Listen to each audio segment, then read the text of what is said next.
Как ты? Как ты, братец? Терпи, донесу. Донесу, блядь.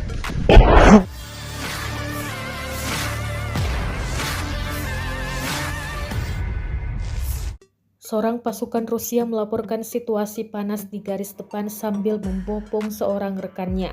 Pasukan Rusia yang dibopong mengalami luka serius di bagian kaki setelah terlibat kontak tembak melawan tentara Ukraina. Rekamannya beredar di Telegram pada Kamis, 25 April 2024. Dalam keterangan unggahan disebutkan, pasukan Rusia melaporkan situasi sulit saat melawan militer Ukraina. Ia menyebut berupaya membawa rekannya yang terluka keluar dari serangan selama pertempuran di dekat Avdiivka. Dia sendiri hampir tidak bisa berjalan karena kelelahan, tetapi dia membawa rekannya keluar dari serangan, jelas narasi unggahan. Rekamannya pun kini telah menuai berbagai komentar dari warganet. Как ты, братец? Терпи, донесу. Донесу, блядь. Подожди, подкину сейчас.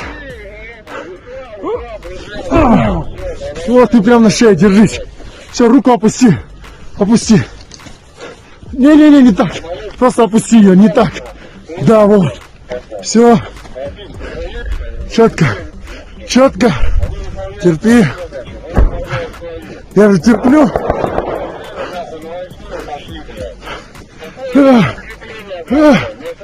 Download Tribun X sekarang, menghadirkan lokal menjadi Indonesia.